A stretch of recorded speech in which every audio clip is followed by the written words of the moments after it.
It's Thursday night. Where are the dummies?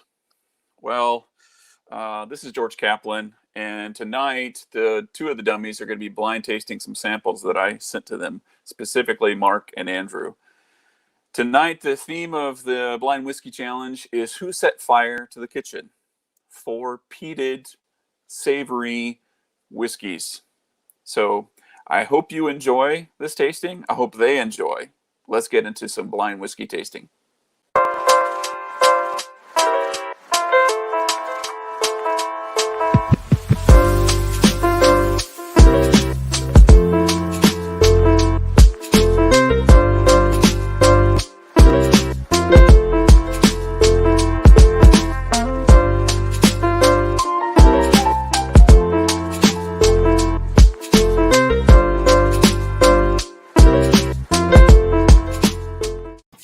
What's up?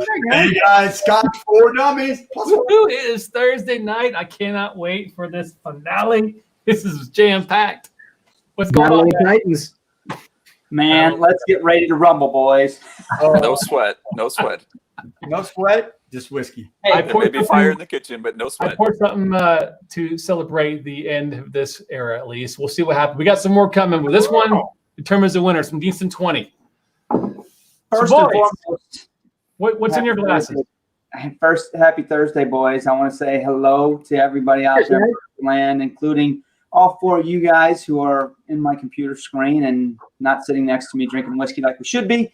But and George, before we dive into this, thank you very much for sending this. Cheers, I George. think you're going to twist both Andrew and my guts and brains around these bottles. I like that, Andrew. That's nice. Happy Thursdays. Cheers. Happy Thursday.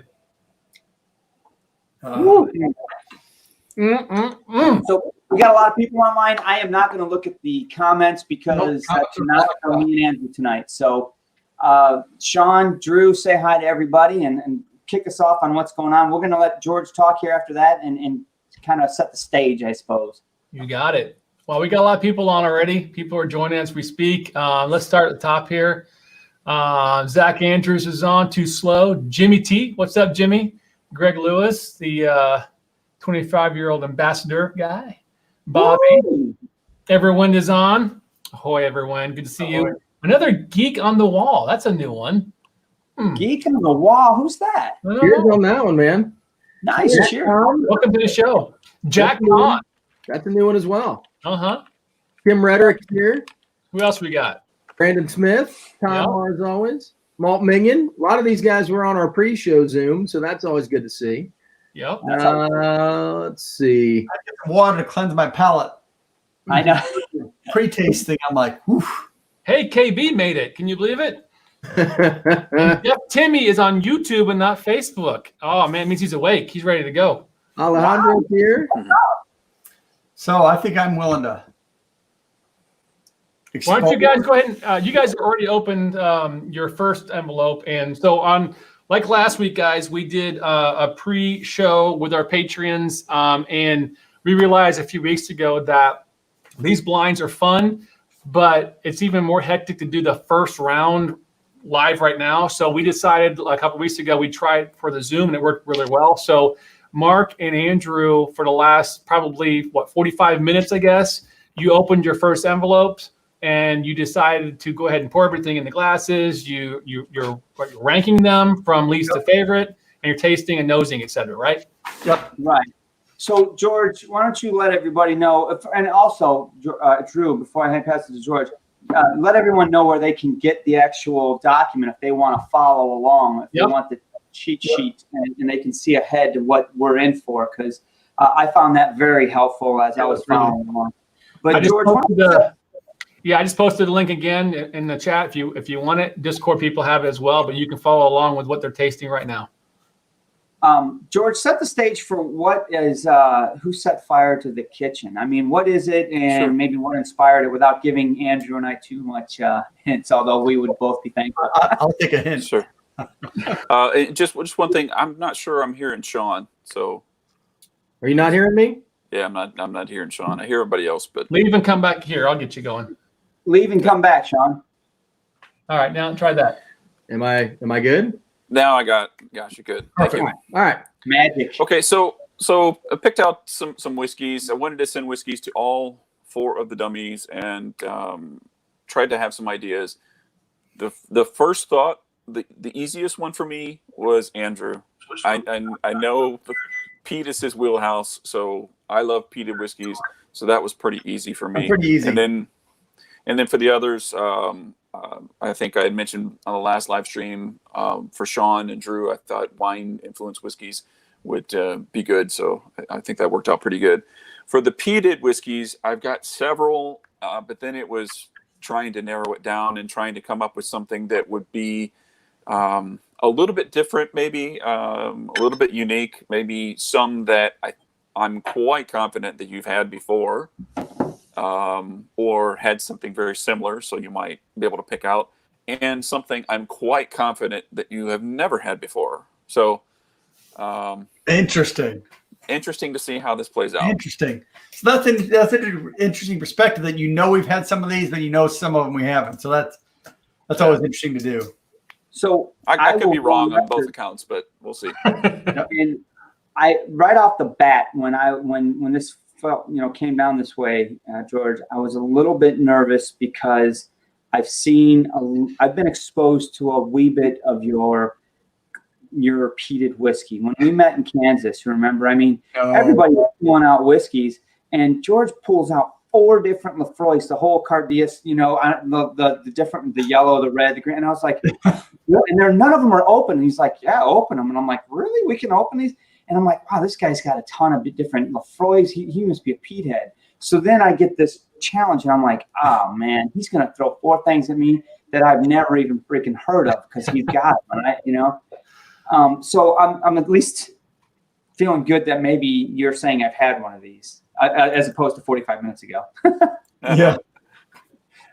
All right. But to set the stage, Andrew, you and I both kind of poured these out. We followed envelope 1, which basically said put the stickers on the glasses, pour them out, nose them, taste them, rank them. I have watered all of mine down already because I took notes on them pre-water and post-water. I think Andrew, you and I are really right at the exact same stage, which is ready to talk on our notes a wee bit. Although we'll talk through them and give our rankings, and then I guess we go on to envelope 2. Are we ready for that? Yeah, let's talk through what we got on each one. So you got to rank them first, right? And give us the notes, because I'm going to capture some of that, and then the rankings as well too. Yeah, that's what I think we should do. So the key with this is we have no idea what these whiskeys are. We have no idea of age. They could be American whiskeys. They could be Japanese. They could be Scotch. No idea. Zima. Ultimately, based on tasting, they all have some peat in them. Are you going to tell us? Are they all Scotch? No. He didn't say. I cannot say that. Okay. Yeah. He cannot. He cannot relative. So you know what? I'll go out there in an effort to take a negative point. I'll say no. They are not all Scotch. Whoa. Okay. That's fair. Probably reasonable. All right. So let's start with A. Let's talk through A. Okay. So, Mark, do you want to go or do you want me to go? Sure. I mean, we'll go through each one together. So you go one, I'll go one, and then we'll go to the next bottle, and then we'll give our ranking at the end of this round. So have at it. If you're ready to talk about A, tell me what you got. All right. So for A, it's a light straw color. It's pretty light in color. It comes across as a young whiskey to me. So I'm getting some a really light licorice on the nose, some sage. What else did I can't even read my writing. But then when I run into the palate, it tastes hot to me, and that's why I went with a young whiskey. Again, sage, some tobacco. Actually, I'm getting as I kind of let it sit, I got some melon in that in the palate and some cloves. So those types of flavors tend to be more new make flavors as opposed to like barrel aged flavors. That's what I got in A. It's a young, lightly peated whiskey. Sure. I actually put down somewhere probably a 46 or 48% ABV. I honestly, before I did any of these, before I nosed any of them or whatever, I shook the bottles and watched the bubbles and ranked them that way. And then as I nosed them, I tried to see if the nose and palate followed suit. So I think I've got that ranked as far as ABV in order. But I actually, my first nosing, I literally wrote down odd nose. There's a wine finish here that's not normal. It's not, I don't want to say normal, but not typical. It's not your typical wine finish. So I put something like, I got some stewed apples on it. I got a sweet Chardonnay in there. I put a strange white wine finish, slightly acidic. I did get a waft of that vomit smell that you get in some scotches. I remember when I nosed an Oban a long time ago, I got it. I'm not saying that's what this is, but I don't get that now that it's been watered and it's been sitting for quite some time.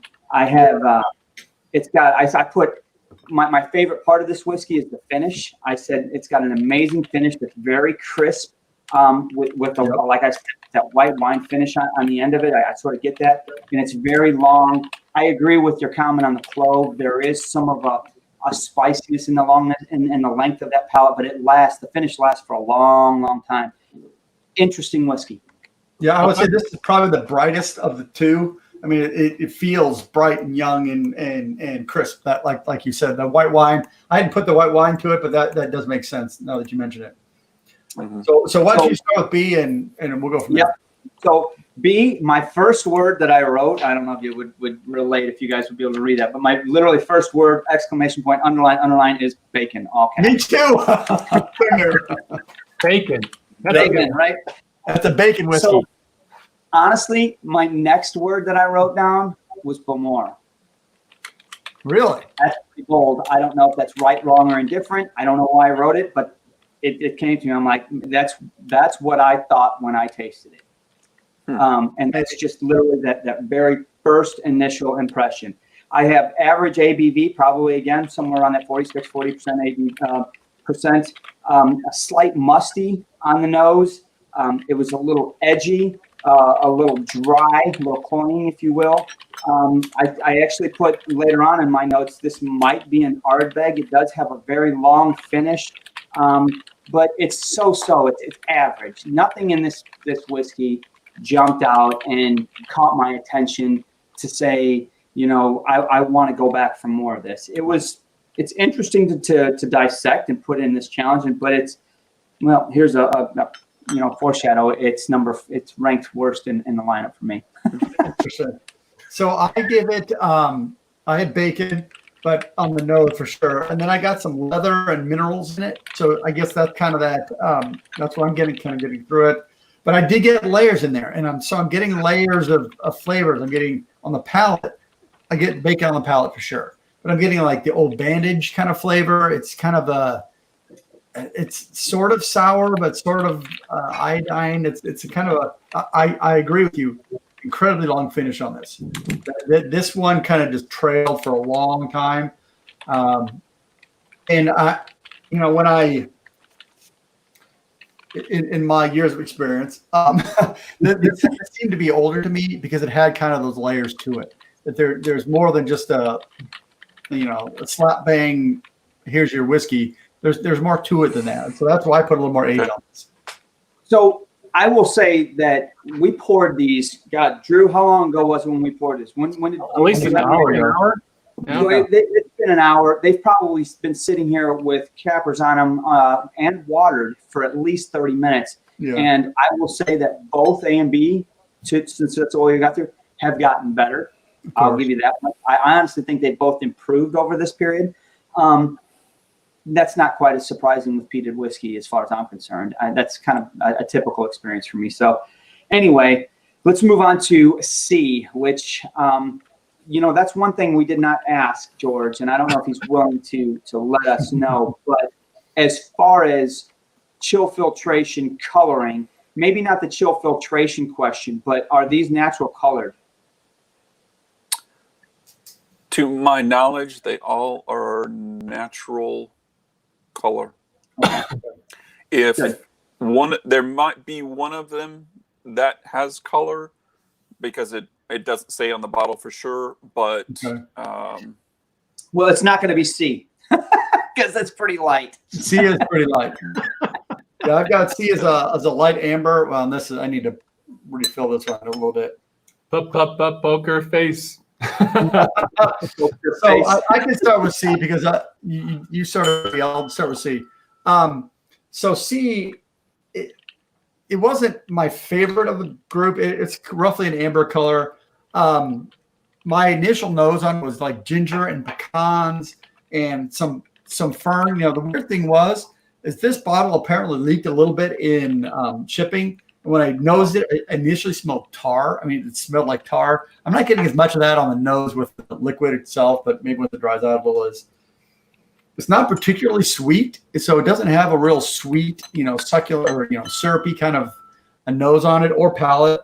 But when I go into tasting it, that's where I'm getting some like dark chocolate, hazelnut, a heavy peat. And I was trying to understand which kind of peat it is. And it seems fairly earthy on the palate. But then once I added water, I'm getting more bread and more toast and those kinds of things out of the flavor, which really it kind of balances it. It's not a heavily, a really strong whiskey.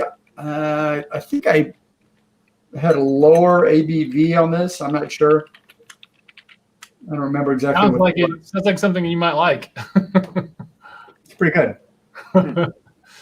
All right. So I don't think we're too far off. My first words that I wrote nosing this was earthy and barny. So almost like I was in an old barn and got some of those earthy smell. Mm-hmm. I wrote probably an Ardbeg, maybe a Kilchoman. I put 46% in that ballpark. I have a slight peanut in there that I'm getting, which that's kind of usually my tell on an Ardbeg. That's why I think I learned and got that. I was like, I felt a little more confirmation there. I put very peaty, reeky on the palate. I got a cedar note. It was very pleasant. It was nice. It was a little bit more of a punch compared to the first two. It was sweet. The water did tame the nose down quite a bit. I actually think I wrote the word killed, but I don't think that's accurate. I think it tamed it a lot because after I watered it, first nose dead, came back 5-10 minutes later, and deep down in there, I got a real sweet caramel. And I found that really pleasant. To me, this one is, I'll just say it. I already told you what my worst was. This is my favorite out of the four. And for a few different reasons. I think that this one's got a few things up its sleeve. And maybe even if it doesn't, it hits the peated whiskey that I don't like. It hits my wheelhouse or my sweet spot, if you will. It hits my buttons. Yeah, perfect ding. That was the perfect timing for that ding. It was a good ding. All right, so the last one, which is D here, I guess I'll lead off on. So D, ironically enough, for everybody playing at home, is the darkest one by a long shot. By a long shot, yeah. D, honestly, on the shake test in the bottle, it indicates that it's going to be the highest ABV. Nope. I don't know if that's true or not on the palate. You definitely don't get it on the palate, do you? I put very rich. I said maybe potentially a port finish or a Madeira, something that's not a typical. It's not your PX or your Oloroso. That's not what's giving it that color. I said I get a slight tin flavor smell in there, maybe a little bit acidic. Like tin can? Yeah. Tin metal? Tin, okay. Yes, tin metal. Metals, I guess, just as good to put. I put I got some dry cherry in there.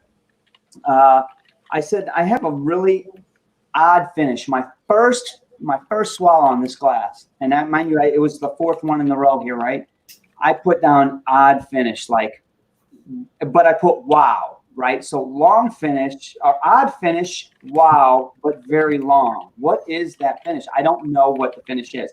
And so, honestly, 20 minutes later, playing around with the rest of these, I literally wrote, I really don't think this one is a Scotch. I think it's a Kaplan or something of that nature, something that's not traditional Scotch, but made in the Scotch. You know what I mean? Something that's been finished or matured not in Scotland, in a different environment that's maybe a rushed environment. You know what I'm saying? And you're thinking that because of the taste purely, Yes. or the color, or the combination of both? Yeah. Well, probably a combination of both. Primarily, I think of the finish and the taste. Is that your tin you're talking about, and the finish that you're getting mostly? Mm-mm. No, not on the tin. Not the tin was on the nose up front. Okay. Honestly, the finish is really sweet, and it just almost to the point where it's artificial to me. Okay. So it's like a saccharin kind of thing. Like you get that like No, sweet, almost bitter. So let me get in here because I know what you're coming from. This reminds me a lot of the Yamazaki, and that kind of, I'm getting a lot of plum in it.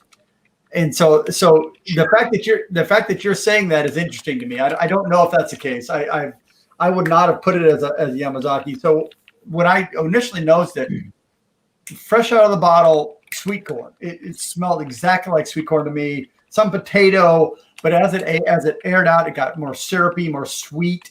Maybe a little bit of cedar or pine on the nose. But then the palate is weird. I would agree. Minerals, I'm getting blackberries, I'm getting plums. It feels like a red wine finish, which is what I experienced with that Yamazaki last week, which kind of makes sense a little bit as you talk through it. Maybe not a Scotch, but more again plums on the palate, but a peaty finish. I mean, it really finishes out fairly long and peaty, but it is bright. It feels not old to me. I wrote down not old, not necessarily young, but not old. It doesn't have mustiness. It doesn't have kind of leathery and heavy barrel influence into it. So that's kind of where I'm with this as well. Right. I could say Japanese, maybe. Sean, to answer your question, the artificial, not so much of a saccharin or like a false sweetener, but it's, maybe I'm wrong for saying this, but some of those whiskeys that are matured in really hot climates, your Kaplan is a great example. To me, they have a different taste because it happened so fast in their life, right? They put it in this barrel, and as opposed to taking 21 years to get there, it took them 3 or 4, right? And so to me, there's a difference in the taste, and that's what I'm getting here. And if I'm wrong, I'm a dummy, and that's fine. I'm good with that. I don't get the hot on this because, with the hot whiskeys, the Texas we did on Monday, the barrel is so strong into it.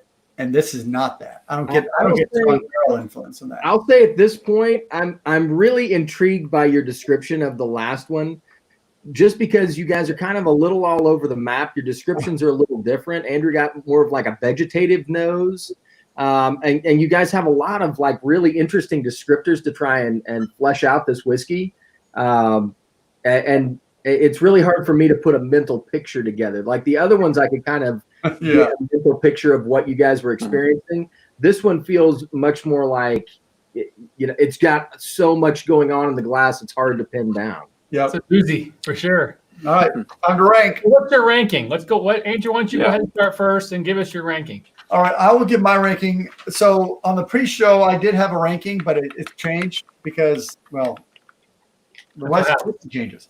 So for my number 1, I'm going to put B because that bacon, that leather, that long finish, it's exquisite from a wheelhouse perspective.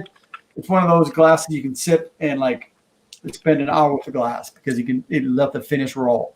Number 2, I got D because there's so much to it. I'm trying to work through it. It's kind of fun.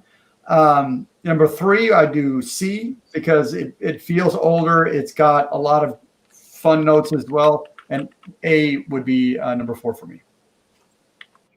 All right, so recap: B, Delta, Charlie, Alpha. Correct. Boy, this is fun. Are you exactly the same? Hell no, I'm not the same. I'm exactly. They're completely different. Go for it. So what happened is during this period, since we've been talking through these lineups, I have changed up, and for 4 or D. It wasn't 4. D was it second in my list, and over the course of retasting and talking, and it's fallen to 4th. I really am. I'm thinking it's weak. It's not hitting my spot. So my number 1 whiskey, which I believe was Andrew's last whiskey, was C. C is my favorite. To me, this one kind of hits all the spots on a good, solid peated whiskey. It's what I like in a peated whiskey. Now, we all know there's different types and levels of peat, if you will. You know, your iodines.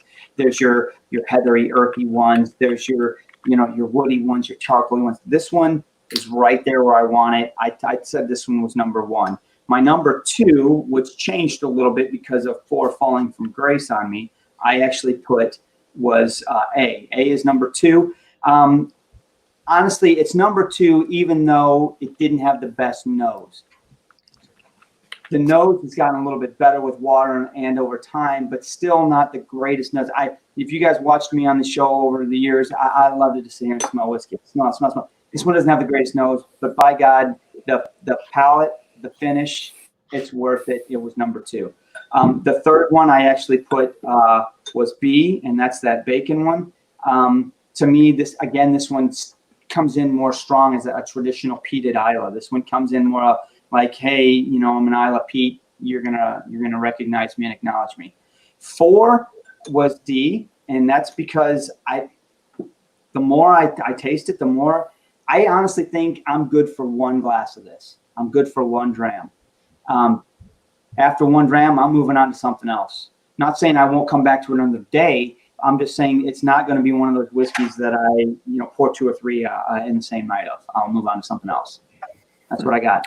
Okay, so All right. to recap one more time. So is it Charlie Alpha Bravo Delta? Roger that. Got it. Okay. Interesting. Question. You guys are kind of mixed up pretty good. All over. All over the place. Man. Scattered, yeah. So Yeah. let me ask one question to Mark. I think on most all of these, you called out what you thought the ABV was, and you said your 4th place, D, was the lowest. So what do you think the ABV is on Well, that one? ironically enough, on the shake test, it shakes out the highest. I would think it would be the highest, but on the palate, on the nose, it's just not. I mean, so to me, the ABV is the most confusing on this one. And like I said, shaking it and viewing it, when you shake the bottles next to each other, that one holds up bubbles for a long time, and you're just like, well, I guess. That's a good question to find out for sure about bubbles. Right. But on the nose, on the palate, Andrew's right. This is not a high ABV. But then again, let's be honest. Let's be realistic. Peat tends to hide ABV. Age tends to hide ABV. So can it still be a high ABV? Yeah. If it is, it sure doesn't drink like one. How's that? Yeah. All right. Yeah. Well, let's move on to next one. Envelope 2, please. All right. ABV envelope 2? I think so. George, you want to read the envelope? Yeah. Sure. So the order that these should be in when you open in your envelope, it's find the rum-influenced whiskey, find the non-scotch, find the blend of 10 casks, and find the distillery core range offering. This is the best part right here. This is when you just get slapped because you spend all that time sniffing. Some of the things you said in your you said in your opening notes are answers to these questions. I know. There can be only one. But not rightly so, right? So Matching them up is the reading problem. going, wow, I said this was probably a Kaplan. That's wrong. Yeah. Well, go with the gut, though, the instinct or something, right? You have something going on there. Right. So find the rum influenced. You know what? Time out. Instead of just using my previous notes, give me 30 seconds to go through these. Yeah, I got to go through them again. But I've got an idea. So Sean, last week, you guys knows that we'll talk for a second. So Sean, last week when we did this, I think that what these guys are going through right now is a little bit of a sigh of relief, and also kind of like, what the hell did I just spend a half hour doing? Exactly. Here's what I got out of it last week. Like it gives you enough information to be dangerous at this point, right? Because you've got all of these notes that you've taken over the course of like an hour or so. And you've been very diligent about trying to get the nose and the palate and the finish, and kind of put down some of the guesses that you think might fit into categories at some later point. And now you've got just a little bit of information, right? You don't know distilleries, you don't know ABVs, you don't really know anything other than like some real generalized, like find the rum cask, okay? And so now you're going through these and one of them is a rum cask. And so you're trying to fit these things into these categories. You've got 4 things to find.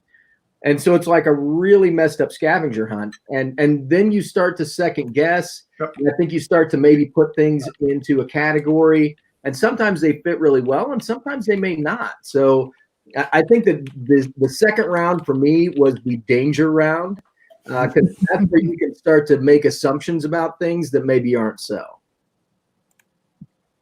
Exactly. Hey, before we go any further, I want to come up here and say, there it is. Thank you very much for the super chat, DBSG. Thank you. Thank you. Hopefully, see you on the after party show. I'm gonna take a glass. I'm drinking on the side, you guys. What I warmed up with is a little naked grouse here out of my decanter. So D to you, thank you so much. Naked grouse? Where'd you get naked grouse? I picked some of that up at the liquor store not too long ago, and I poured it in my pretty little decanter because it's only a $30 blend, and Drew's good. I got some coming next week. Hey, by the way, Andrew, so no pressure, but there's a little side bet going on the chat right now for Andrew with a beard, vote 1. Andrew with no beard, vote 2. And so far, it's a lot of 1s. So just so you know. What's a beard? Just be careful, your wife can so I can all that. All right, guys, let's get going. So next I'm task. almost done. I'm almost there. I'm not ready. Andrew, are you ready? I am ready. Once you hit it. All right. So the non-Scotch, I'm going to have to go with A because it has some unique characteristics. Could be American, could be somebody else. It is different than the other ones in that I think I can place some of them. So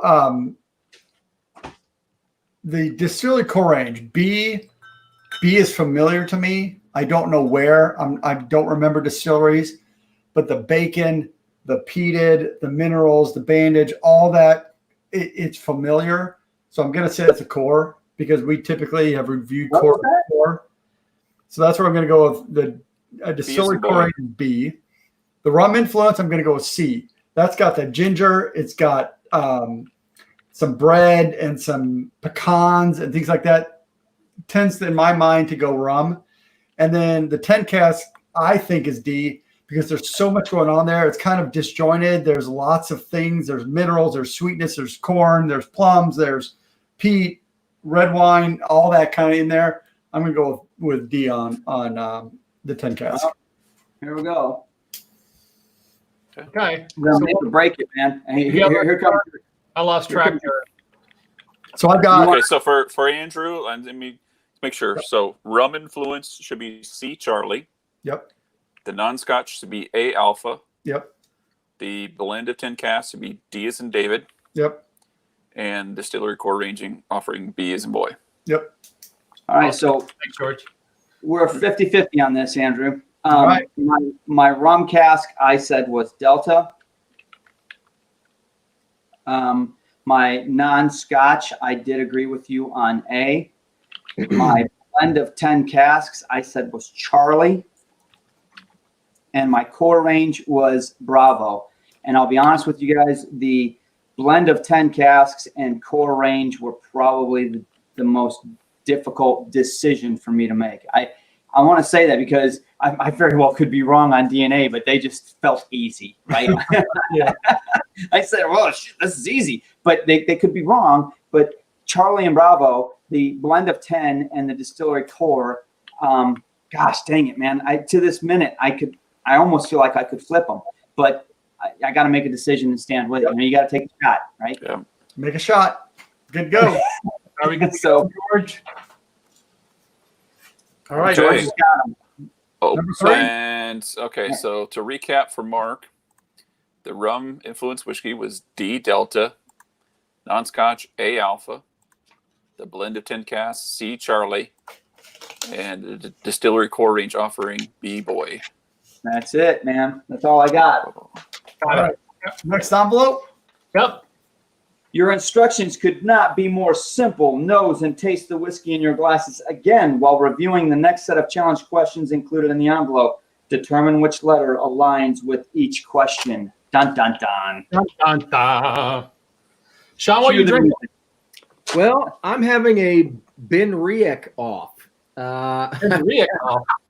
Okay. That's a new one. Since I don't really have anything to do tonight except like Sure. heckle these guys and type comments on the chat, I poured a dram of that signatory Ben Riek that I have on the bar just because I gave a glass to Sunday Evening Scotch when they came to pick up their drams. So he had that last week and was talking about it to me, and I forgot how good it was. So I poured a dram of that.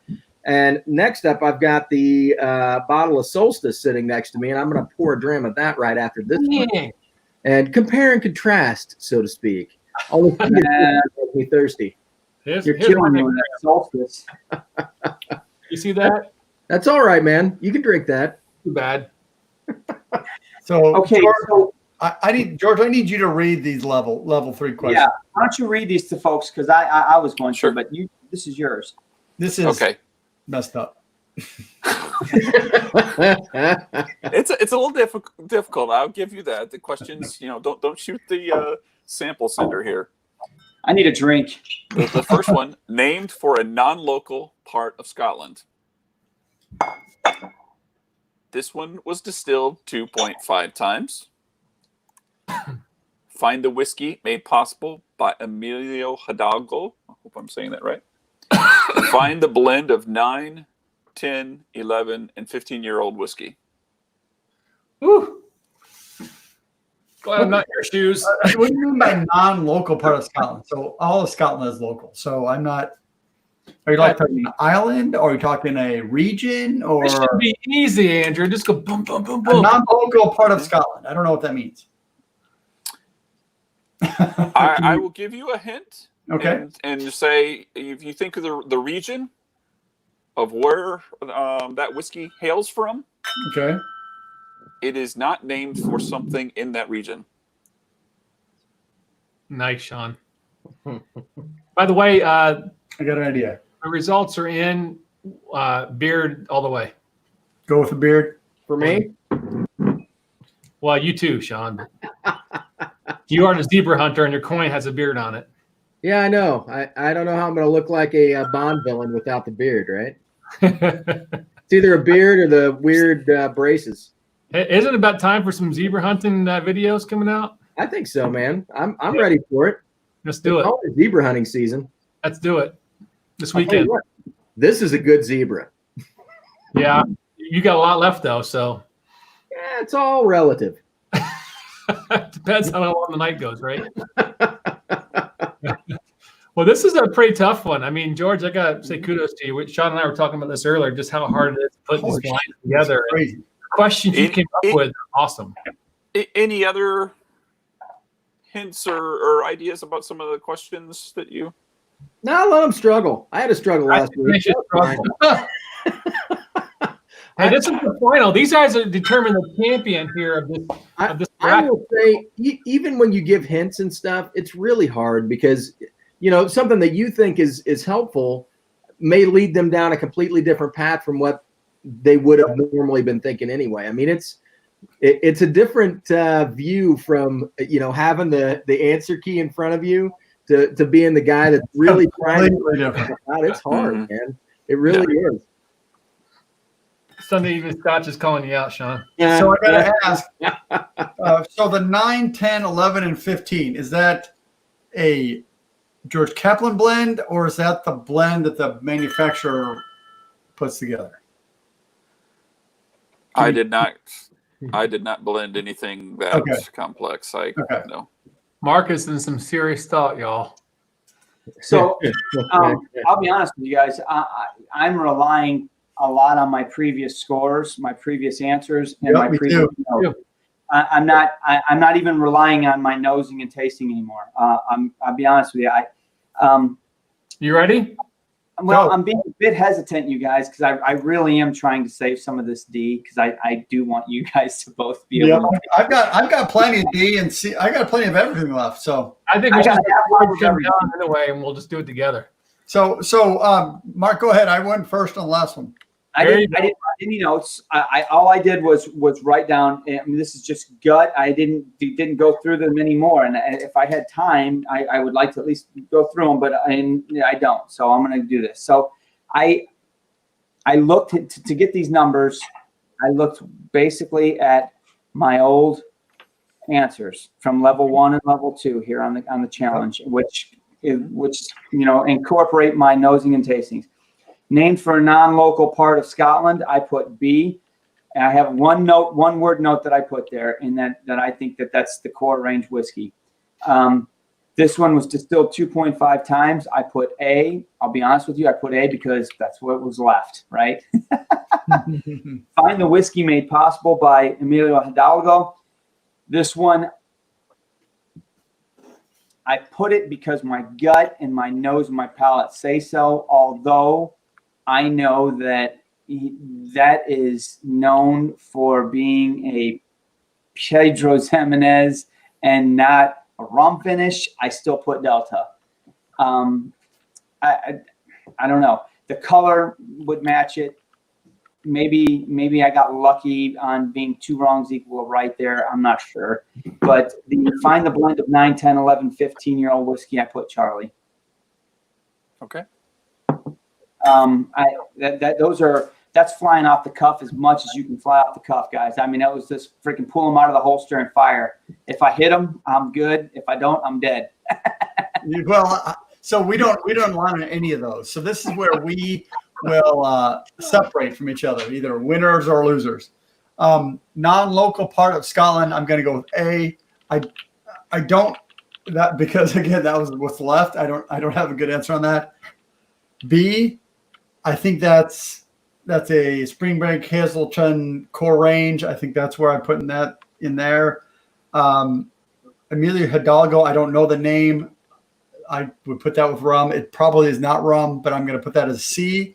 And the blend of 9, 10, 11, 15, you add a few more casks in there, you get to 10. I'm going to go D on that one. I got to say, I liked your freaking Springbank Hazelnut pool. That you know what? That right there might be a winner. That was a good pull on that. You're wrong. I agree with. I can see where you came up with it. Yep. Okay. So let's be wanting your head, man. George, questions, comments, concerns? Are you good? That was a good hint on that. I would say that's kind of what I was going for that question. So Do you need to confirm? Man. You confirm our numbers, or you got? Yeah, it? I'll go back over. So for Mark, non-local part of Scotland, you had Bravo, 2.5s distilled, Alpha, Emilio Hidalgo, Delta, and the blend of the different whiskeys, Charlie. I tell you what, man. Damn it. Andrew, you're killing me, man. Your freaking Springbank comment on Bravo has got me all over freaking feeling. I just take it back. Take it back. I don't want to hear it. And I did not locked in, Mark. Can't change now. Sorry. And I did not change mine. I already had it written down. Final answers. Okay, so and for Andrew, the non-local part of Scotland, Alpha. And distilled 2.5 times, Bravo, Emilio Hidalgo, Charlie, and the blend D Delta. I really think Andrew just went the easy route, A, B, C, D on that one. Did he really? Yes. No. All right. Is it the last one? The 3 or 4? Last one. What's it at? What's this? Oh, it's the final solution. So now you can read off. Final answer. The final solution. Well, there will be a final reveal at the end, so you'll know. Oh, we don't get a reveal yet? All right. What you got? Somebody read it off. Holy shit. Is that how it starts? Well, All right. that sucks. So what does the envelope say? Fail now because these are not Right, what I so thought. the answer key that we have to choose from for those of you playing at home and haven't looked is these four whiskeys are Ardbeg Corey Vrecken PX, Bruichladdich Octomore OBA Concept, and Springbank 19 single cask rum. Man, you guys just got smacked in the face, didn't you? So Bruichladdich Octomore OBA Concept, I don't know a damn thing about. Nope. I'm going to go A on that. I You're like right. it just pulling shit. I guess the first one, right? I'm going A. Out there now, just like that. Because the reason I say that is Octomores tend to be fairly unidimensional, and A has probably the least complexity with it. And so that's why I would go with A on that, because that's one of those. I want to call you out on that, Andrew, though. You said that on the nose, but the taste, you said the palate and the taste and finish were pretty complex. Well, If I remember right. I had tobacco, I had some melon, I had some young age to it, which typically Octomores tend to be young. So that's why I'm going with A. Okay. Sorry, guys. I couldn't. Yes, Steve A. You Laugh Funny shit right there. Run cask, what the heck? I actually like Everwin's comments that SMWS should name their next whiskey "Holy Shit" in honor of the S for D. I like that one. We should call Ben. I would love to have an S4D release of SNWS. I'll tell you what, when they let us pick a cask, we'll name it that. There you go. That was funny. That was so funny. All right. So, Andrew, so far we got you locked in an A. Is that right? Okay. What did you say? Anybody else? Corey, so this is frustrating because I got a bottle of Corey Vrecken for my birthday and I have not opened it yet. Had I opened that and tasted it, I would have had an advantage tonight. What? Hey, George, can you at least tell me what does OBA stand for? Octomore Black Arts. Oh, That's some cheap that bullshit. is everything. The D. Oh my God, Andrew. That's getting lazy. Well, they're like, I don't know. Let's just combine them both. We'll call it Octomore Black Arts. Yeah, let's do that. Yeah, the black art is totally D then. Okay, but whatever. I already put A. I'm good. We'll go from there. I have to say, last week I was like, man, I don't know how many more of these blind challenges I can do, but this week I'm really enjoying. This is me too, Sean. There's a lot more fun on the other side. A lot less stressful. I'm enjoying this round more than I even did the blind I sent to you guys. Yeah. This is probably my favorite round of all These of them. whiskeys are tough, man. You guys are getting put through the ringer on this. I don't envy you at all. All right, come on. Let's get going. Hang on. Stop. Collaborate and listen.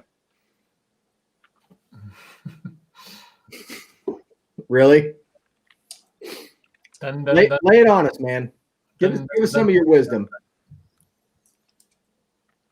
So, Andrew, you were saying you've got a bottle of Corey Vrecken, but you've had it before, I assume, right? I've tasted it, but I don't think we haven't done a You're not review on familiar it. enough with it. I'm not familiar with it. Yeah. Had your own bottle. Okay. Yeah, I've changed my decision. Not that that would even help me in a blind. Even if I have the bottle, I'd call it the wrong thing. Well, the thing is, I would have tasted it this week, which would have been nice. I'm down with tomorrow, PP. Guys, you know me. So what I'm hearing, Andrew, is you need to drink more. I need to do more scotch. Yeah. Am I picking up what you're Yeah, putting down? let's just call him out right now in this final, championship round. Monday through Friday, Andrew's usually drinking a wild turkey with his wife. Scotch for dummy. Dr. Scotch is usually drinking a wild turkey. If only there was a bar you could go to in the neighborhood, like across the street from your house, where Like downstairs in his own house. somebody would force you to drink. Oh yeah. So that is the biggest thing that I miss. So as you know, Scotch for Dummies started with 4 guys getting together in a basement and drinking whiskey and talking and throwing darts and watching more Rick and Morty and having fun. This pandemic has made it so we can't do that as easily, and so that's frustrating on my part. So that's kind of, it's much easier when you just get together and drink whiskey together and talk and have fun and that kind of thing. We've lost a little bit of that with this. We'll get there. We'll get back to it, man. I just want to say, George, Dr. Evil is such a great little character for you in this whole thing. Okay, so all right, I'm done. Who's ready to go? Let's go. Do it. Corey Vrecken, I said Charlie. Ardbeg, Corey Vrecken, PX is Alpha. Bruichladdich, Octomore, OBA Concept is Delta. And the rum cask finish is Bravo. I will say that the Delta Bravo choosings, the D and the B, as much as I wanted to stick true with my previous answers and go with D, should be the rum cask finish. Andrew planted a seed, and there is funk in the Bravo. It's there, and that is Springbank. I'm going with it. So I'm sick. CADB. I exactly align with Mark on this. CADB. I mean, literally, the Corey Vrecken has that PX sweetness to it, or the A. No, the A has that sweetness to it. PX for sure. C for Corey Vrecken. Wait a minute. A for Corey Vrecken, PX. C for Corey Vrecken. D for the Octomore OBA, and B, absolutely no question, for the Springbank. Okay, so you guys are different. No. But my What did you say, no, Andrew? you're right. Okay. And when okay. So, Yeah, I you're both all the same. We should be aligned. Yeah. I put mine up to show you guys how I changed it. You can see I scribbled things out, and honestly, I was looking at colors, I was tasting, I was thinking about previous answers, but the more I looked at previous answers, and then I'll be honest with you, the name of one helped. I mean, when I see someone put, concept in their name, I'm like, all right, they're playing around with some crap, man. This is somebody in a lab going, I don't know, put a little bit more of this shit in there. I don't know. That's what I'm going with. Okay. Well, hold up a second. A couple of things. One, just want to say Amy's on. All right. We were talking about you, Amy. It's good to see you. I hope you're doing okay. She likes that. And before we go to the next round, I just want to ask real quick. This is the final. We've done this for, guys, 4 or 5 weeks now. Congratulations on the final. I think we're going to have more brackets coming up, from what I understand. But for this bracket, I'm going to ask the champions here, or potential champions. How do you feel about your answers so far? Andrew, I'm going to ask you first. How do you feel about tonight's answers? When I had the answers for level 1, 2, 3, and 4, I thought I was solid on them. As I go back, with the level 4 information, maybe they're not fully correct, but I mean, based on the limited information that was given, at the time I wouldn't change them. I think in hindsight, yeah, I made a mistake, but that's fine. I mean, this is what whiskey's about. It's about understanding this whiskey, tasting flavors, writing down your notes, and then going from there. I'm comfortable. Okay, Mark. So I think that answer to that question has changed over the whole course of this thing, right? And it's gone up and down. It's been a 180 thing, right? And initially, I felt pretty confident and solid about things. And as Sean hinted, you get just a little bit of information, and everyone assumes that little bit of information is helpful. Honestly, it's more detrimental. It throws you in a tailspin. It puts you down paths that don't belong. So you start to question your answers. I have stuck true to my previous answers, right or wrong. I think I lived on the fact of I'm either going to die or I'm either hitting it out of the park or I'm striking out, right? I mean, right. I'll get back up to bat later. I feel pretty good at this moment about what I think about these whiskeys as far as my final answer right there that I just gave. even more so while Andrew was talking and I was tasting A and C, and I looked back and I even wrote down on my very first comment on one that I think this is an Ardbeg. Please, dear God, let it be an Ardbeg. But but I don't know. We'll see how. I guess. All right. I'm up and down on it. I'm up and down. Well, let's do it.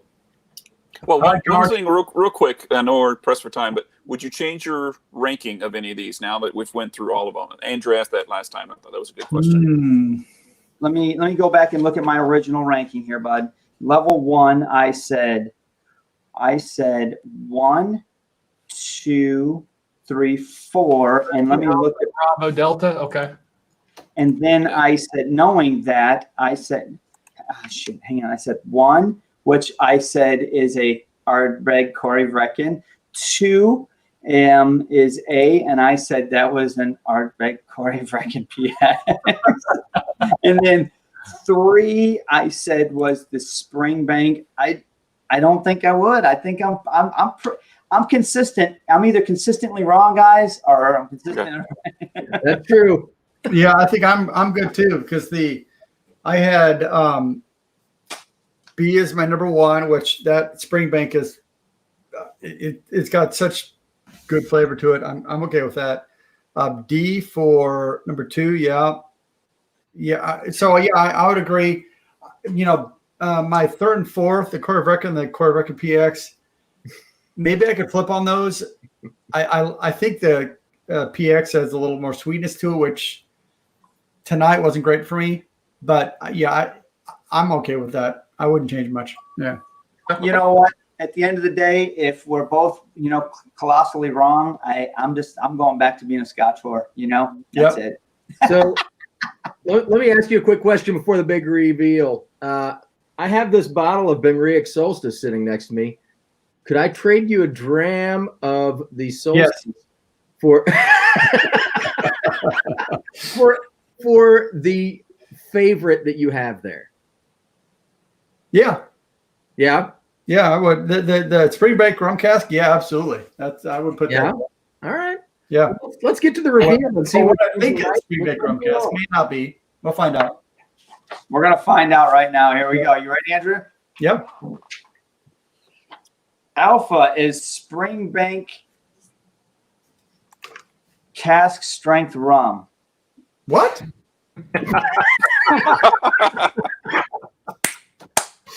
No, it's not. George just lost his poker face. No, that's not Springbank. Dun, dun, dun, dun. I don't think I've got that envelope. You're better off for it. So Bravo is Bruichladdich Octomore OBA concept. There's funk in that glass. You guys are all over the place. Charlie is Ardbeg Corey Vrecken. I did get that one right. I called that from gate 1, day 1. I was on that bad boy. I was all over the Ardbeg Corey Vrecken anyway. And then the Delta is the Corey Vrecken PX. God, I'm disappointed with Ardbeg for that. Find the whiskey made by Emilio Hidalgo, which means they okay, that lines up. That makes sense. So, geez, I guess the score is like 1 to -1. And I don't know. We're pretty low. I'm not going to lie. I don't know the map here, but I'm pretty sure they're low. And Mark, your disappointment. Your disappointment. Don't put it towards Ardbeg. You can put it towards me. Why? George threw you guys some curveballs. Big done. Yes, because the Ardbeg Corey Vrecken PX is PX sherry added to Corey Vrecken. Oh, Corey Vrecken is 57%. PX sherry added enough to bring it down to 50% ABV. You mixed it yourself? Yes. What the dog? Come on. I said it mixed it. Come on. One of them's a non-Scotch. That's the non-Scotch. There you go. Oh man. That's I knew you would call foul on it. Dude, I am low on this one. Low blow. It was hard, man. It was tough. As soon as I saw the lineup, I was like, "Oh, this is gonna be rough." All right, let's get to the numbers here, George. So who's hang on a second. Now that I know that, when I set the rankings, I put 4. That's your mix. That's right. D was your mix. I feel better about that. Okay. Yeah. You feel better about that. My Sorry. glasses got a chip in And it. I guess knowing you that you don't, well, you have the sulfur is the issue for you Right. with Dude. a lot of sherry Mark won whiskeys. this one But you big. do like sherry whiskeys, so okay. All right. Well, where's this thing shake out? It's like I don't think I got anything. 0.25. Okay, so according to my tally, one of you got one right, 8.33%, and one of you got three right, 25%. Mark wins this one. Which one? Mark wins this one. Mark wins. Mark, I got none of these right. Holy cow! But I have to say, if you take these two blinds that George threw us, which had some really tough whiskeys, Drew got 9 last week. I know, right? Yeah, but he wasn't making up whiskey either. To me, this was a matter of who struck out the least. It wasn't a matter of who got on baseball. Yeah. I got one right. Holy cow! That is horrible. These are you guys. Man, you guys are in this peaty smoky world, man. That's hard to. It's hard to traverse that line. There's so much stuff going on. It's cloudy. And So you guys need to try some of this D. Man, that's something else. I cannot believe. I need to look more at this reveal. I need to spend more time with the reveal about was the rum finish? Yes. you guys sounded earlier when you first started. I was like, "Holy crap, these guys are all on your name and stuff." Yeah. You just listen to yourselves. You were saying stuff that would have really made sense. But then you started going through like the rum and other things, and you guys were just all over the place. I was like, "What?" You talked about this in your earlier in your nosing and tasting. It's so hard to remember what you said. And all the things. I had zero notes that A was a swingman. Zero. No funk. No, none of that. Licorice, maybe, but none. Yeah. It surprised me you said young on that one because that's Me too. 19 year. 19 years old, right? The oldest, really, I guess, because the other ones are blends. And Corvette, we don't really know because of NAS. That's But the rum. you called out melon in that one. And Yep. I thought, okay, That could be rum. Yeah. that could be from rum. And then Yep. for Mark, white wine finish. And I thought, okay, it's a light color, and maybe that could be synonymous with rum finish. The slight vomit smell, I didn't quite get that, but I can get that sometimes on peated whiskeys, and then when they air out, it God, dissipates. that's a rum finish too. Shit, man. Wow. A Sunday Evening Scotch has your next quote on the side of your coin. You guys need to try some of this D, Mark Broda. That's No, pretty no, awesome. bro. I think I might put that on the coin for this time. Wow. That was so tough. Wow. Uncle That- Commander, you need to try some of this D. I have no idea. So since we weren't to look at the comments, Drew never sent us the link for the YouTube comments, and I never tried to pull them up. But what's been going on with the show with everybody watching? I mean, has everybody? We had almost 90 people on, so it's good. What's in the comments? We've had a lot of chat. We've had a lot Yeah. of chat. Sean and I have talked. I think George as well. We've had a lot of conversations going on. A lot of people have just been laughing. We've all been keeping score. A few people have had a little side bets. I think that it was pretty good. Most people were kind of in your corner until the third round, and then you guys started shooting blanks, and all of a sudden it was like, oh crap, Andrew's making shit up, and It was a really hard challenge, though, guys. I mean, George does not mess around with sending. Man, he came at us, dude. He fired some serious shots. But you know what? That's good, because at the end of the day, before we started this, everybody at home, we were on a pre-show. We do our Patreon pre-show and talking, and it was like, there's anxiety going into this, and you're nervous, and you're stressed out on your own self, and you just have to keep reminding yourself that you're not the one that's on trial here. You're not the one it's the whiskeys.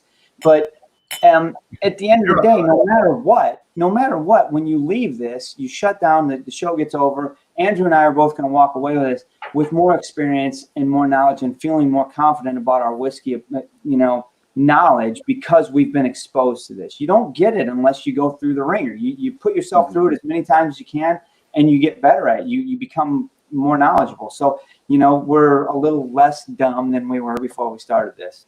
Little. Yeah, and the point is not to be the winner, not to get the perfect score. Right, It's really just to have fun with it. Yeah. I hope you have some of this left that you can go back through, look at your notes, and taste them again. Now knowing these, and then maybe make that association. Oh yes, that's the note I was picking up. That's why I should have called that one Ardbeg. That's Exactly. why the color of this, I should have known that this was the one that was tweaked with some PX sherry. That one stuck out. It did. Yeah. And you're absolutely right. To me, there's so many times, you guys, when you taste a whiskey or nose a whiskey and you smell something or taste something, you're like, damn, what is it? What is it? What is it? And if you have the ability to come back and tie that up and say, this is what that was, it'll benefit you in the next time. You know what I mean? Yeah. For me, if I know what it is and I try it and I come back to it later, I won't know it. But if I've tried this, been tested and failed, and then now know the answer, now I'm going to remember it in my mind. I go back to it. Next time I pick up that note, I more likely will remember what it is and call it out. Yeah, the Corey Vrecken, as we go through that has lots of, typical Ardbeg components to it. That Corey Vrecken PX, I assumed was a PX finish from the distillery. Completely threw me for a loop. That's why, A was like C with some sweetness, maybe, So that messed me up. Admittedly, I would never have put A as a Springbank. Never. Interesting. Never. Which is really weird. Which is weird to me. But you had that sweet rum finish on it, and so that may have and masked some of what you were looking at. And the peat and the funk was so much reduced because it's 19-year-old. Right. In hindsight, it's an old Springbank. So as you know, peat and funk drops over time. Yep. In hindsight, yeah, that makes sense that you finish in rum, it's sweetened it up, it's removed all the rum or all that peat. But to your point, I think that's where a little bit of knowledge gets dangerous. Right? Yes, exactly. So you have an idea of, there's a Springbank. And yeah. so you're looking for the profile in your mind that fits Springbank. And that's not necessarily, if it's an older one, it's not going to necessarily fit that profile anymore. Rum finished one too. Right. Had you said a 19-year-old peated whiskey, I might have gone that way because it's reduced in peat. And so again, those the hints you give can send you in all sorts of directions. Totally different paths. Yep. Yeah. It's tough, man. Quick These tip. guys are tough. Yes, thanks, buddy. He said great Great. fun to get him. Great fun. Hey, thanks Guys, for the super chat. awesome show tonight. Had a lot of fun. George, thank you again. George. Great blind challenge. Yes. Thank you, George.